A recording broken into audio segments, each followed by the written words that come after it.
محمد وعلى آله وأصحابه محمد وعلى آله وأصحابه محمد وعلى آله وأصحابه.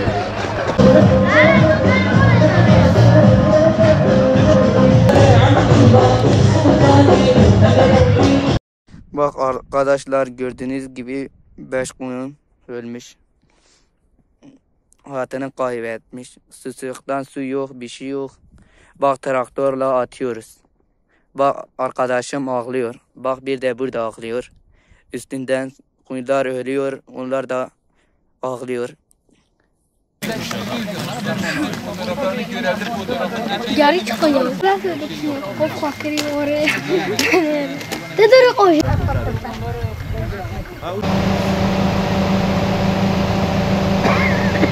Bunlar da hepsi hayvan ölüsü kovmasın diye bunları hepsini içine kapatıp burada da var. Burada da var. Burası da var. Fotoğraf da var. Hepsini içine kapattık. Bir taneler, iki taneler. Neden üzerini kapattınız? Koku köye salmasın diye.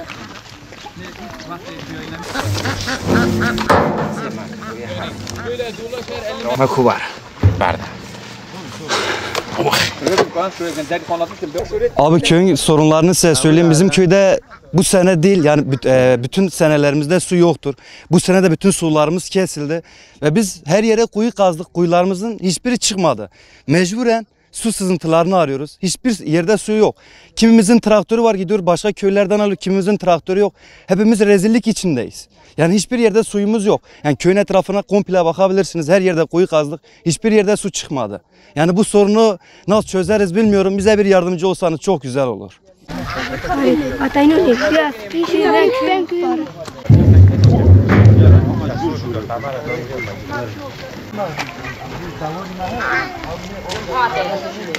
Puri direkt bine veda che yani ijom na ke pari to maro puri bikine veda puido tampoco la kana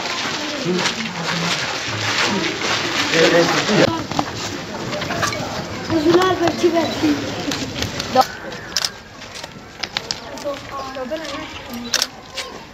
Yani bizim köyü bu 100 seneden beri, bak 100 seneden beri susuzdur. Devlet namında suyu var, yalnız suyu ulaşamıyor. Bizim bu Urfa bölgesinden sorumlu olanlar doğru davranmıyorlar. Biz sesimizi onlara iletiyoruz, onlar bir yere iletemiyorlar. Abi susuzluk, yani 100 seneden beri bizim köyden su yok. Yani köyünün ismi de Kurcahöyük deyip yani suyu yok. Devletten suyu var ama suyu yok. Hayvanlarımız var. Her bir evinin içinde 400-500 tane hayvan var. Susuzluktan ölüyorlar. Yani devlet bize bakmıyor. Bu devlet bize bakmıyor. Yani devlet bize bakmıyor. Sesimiz de Ankara'ya ulaşamıyor. Eğer Ankara'ya ulaşırsa bizim su ama buradan direktmen köye gelirse hiç pompasız, hiç masrafsız bizim köye su gelir. Yani İsim amca. Mehmet İzci. 1952 doğumluyum. Doğuştan beri bu suyun, yani bu köyümüzde suyu yok. Köyümüzde su sıkıntısı var. Köyümüzün su şebekesi 3-4 tane su şebekesi çekilmiş ama suyumuz yok. Yıllardan beri su sıkıntısı çekiyoruz. Sesimizi belediyeye ve yetkili yerlere duyurduk. Sürekli su gelecek diyor ama gelmiyor. Bu sıkıntının gidermesini istiyoruz. Motorumuzla beraber belediyeye, Şanlıurfa valiliğine başvurduk ama bir sonuç alamadık. Susuzluktan dolayı hayvanlarımız telef oluyor. Günde bir 10-15 tane hayvanımız telef oluyor. Bu sıkıntıdan dolayı hayvancılığı bırakmak zorunda kalıyoruz. Sıkıntının giderileceğini söylüyorlar ama 8-10 senedir o sıkıntı giderilmedi. Şimdi köyümüz susuzluktan perişan durumdayız. Biz hayvancılıktan geçimimizi sağlıyoruz. Maalesef hayvancılığı bırakmak zorunda kalacağız. Depodan köyümüzün arası 4900 metredir. Bu depodan. Bu depodan gelirse bu su sıkıntısı giderilecektir. Yalnız şimdi aynen su geliyor. Şebeke geliyor, köye yetişir yetişmez su bitiyor. En son köy bizim köyümüzdür. Bu şebeke aynen büyük bir şebekedir. Ama en son dolaşıp 3 depodan bizim köye geliyor ama yetişemiyor. Bu su sorunu bizi mahvetti. Biz perişan durumdayız. Yetkililere sesimizi duyurmak istiyoruz.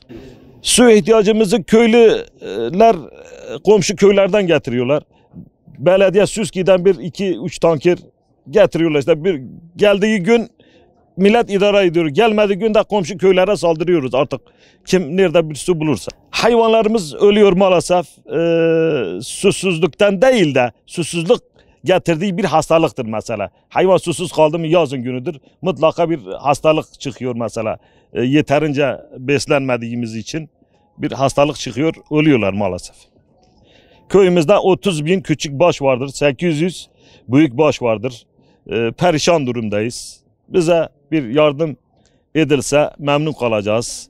Şimdi abi bizim köyümüzde su sıkıntısı çoktur. Dedemin dediği gibi yani 100 yıllardır beri burada su yoktur.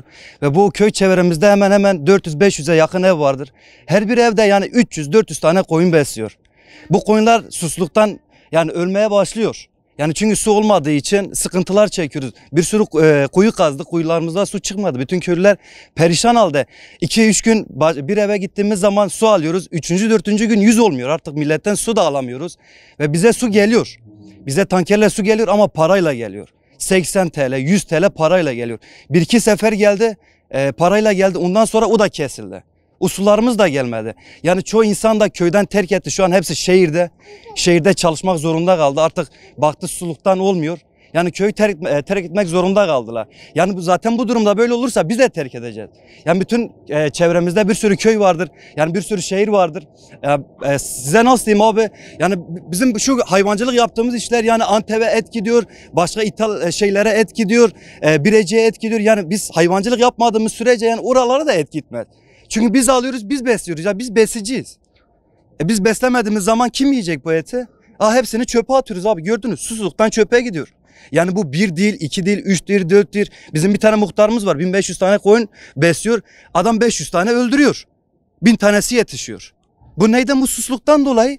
Su olmadığı için, hayvanlarımız yeterince su içmediği için bu hayvanlarımız rahatsız oluyorlar, ölüyorlar.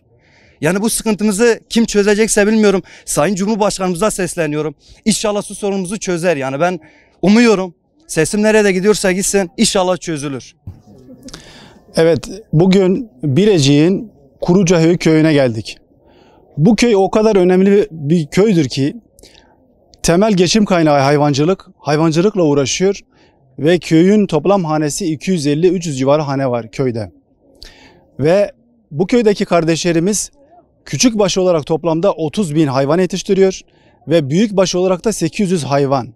Yani burası hayvancılık için tam bir üretim merkezi. Tam bir üretim üssü haline gelmiş. Fakat bu köydeki kardeşlerimiz için çok ciddi bir sorun var. Büyük bir sorun var. Maalesef Şuski ve Şanlıurfa Büyükşehir Belediyesi üzerine düşen görev ve sorumluluğu yerine getiremediği için buradaki köydeki kardeşlerimiz hayvancılıkla uğraşıyor fakat her gün susuzluktan dolayı hayvanları telef oluyor. Belki kameralarda görmüşsünüzdür. Köyün etrafını gezdik dolaştık, her taraf hayvan leşiyle dolu. Bakın abartmıyorum, gidip kendi gözlerimizle gördük. Hayvan leşleriyle dolu köyün dört bir tarafı. Çünkü her gün bazı evler var ki günde 6-7 hayvanı telef oluyor ve ölüyor. Niye? Çünkü köyde su yok. Bakın köydeki insanların, çocukların bile içeceği suyu yok. Şuski için çok mu zor? Şu an köyde evet altyapı var. Su şebekesi de var ama su akmıyor. Peki Şuski'nin görevi nedir? Şanlıurfa Büyükşehir Belediyesi'nin görevi nedir? Buradaki insanlar kendileri için içmeye su bulamıyor, hayvanlara da suyu veremiyor. Tekrar söylüyorum, 30.000 küçük baş hayvan var bu köyde. 800 büyük baş hayvan var. Susuzluktan her gün hayvanlar telef oluyor. O zaman Şanlıurfa Büyükşehir Belediye Başkanı'nın bir an önce bu köydeki su sorunu halletmesi lazım. Şanlıurfa'nın 14 milletvekilinin bu köydeki insanların feryadını duyması lazım. Tarım Bakanı'nın bu feryadı duyması lazım. Eğer bu köydeki kardeşlerimiz hayvancılığı bırakırsa ne olur biliyor musunuz?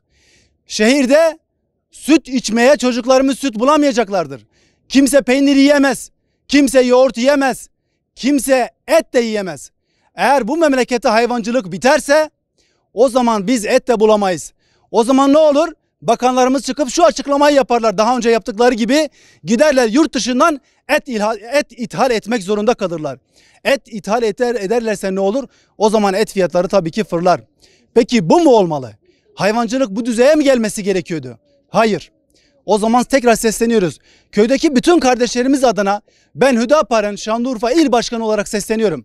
Şanlıurfa Büyükşehir Belediye Başkanı başta olmak üzere hemen akabinde Şuski'nin yetkilileri ve Urfa'nın bütün milletvekilleri bu feryadı duymalı. Birecik Kurucahöy köyüne bir an önce su verilmelidir.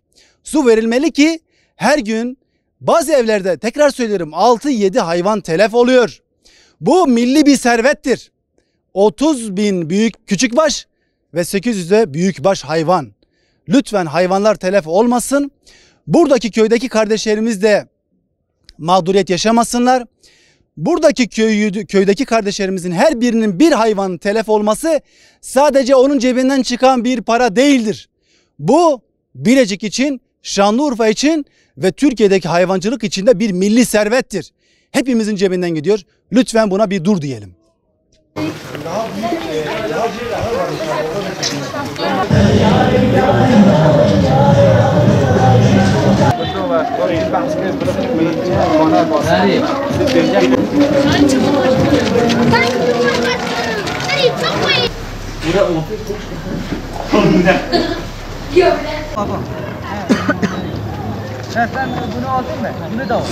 Suyumuz yok. Sudan dolayı perişanık. Sudan dolayı hayvanımız telef oluyor. Köy komple susuzdur. Su 20 gün üzerinden dolaşıyor, bize yetişemiyor. Halbuki de bu bizim aramız 5-6 kilometre. Suyumuz yok. Büyükler duysun. Suyunuz akar. Mesela yarın 2-3 gün bize müsaade verin. 4-5 sefer Süsüki Genel Müdürü'ne telefon açtım. Belediye Başkan Yardımcısının yanına gittim. Dedi pazartesiye kadar suyunuz akar. Pazartesi oldu, hala eskisi gibi devam ediyor. Suyumuz akmıyor. O sudan dolayı. Su yok. Mesela hayvanımı bir gün sattım. 250 tane hayvanımı bir gün sattım. Daha yetişmemiş. Sudan dolayı ben sattım. Su yok. Başka köylere gideyim, su almaya gideyim. Bazı köyler su vermeyler. Onun için ben malımı sattım. Hayvan da susuzluktan dolayı telef oluyor. Belki şu ana kadar 30-40 tane telef olmuş. Evet. Abi bizim içtiğimiz su bu. Çocuklar bu suyu içiyor, ondan sonra acile götürüyoruz, bağırsakları hep iltihap tutmuş. Diyorlar siz bu suyu nereden, yani bu çocuklara içiriyorsunuz? Valla diyorum ki naylon suyu, bu depo suyu hepsi pislik dolu. Affedersin, kokudan duramıyorsun deponun yanında. O suyu biz içiyoruz ve çocuklarımıza veriyoruz. Çocuklarımız hasta oluyor, hayvanlarımız telef oluyor. Ama onun yüzünden sağlığımız gitti, hayvanlarımız telef oldu. Başvuracak çaremiz yok. Süski'ye gidiyoruz. Süski bize herhangi bir şeyde bulunmuyor, yardımda bulunmuyor. Urfa'daki genel müdürlüğe gittik. Oradaki gene bize bir çare vermedi. 4 kilometre aramız depo 1500 ton. Kaymakama gittik, diyor benim yetkim dışında. Gidecek bir yerimiz yok, çaremiz yok yani.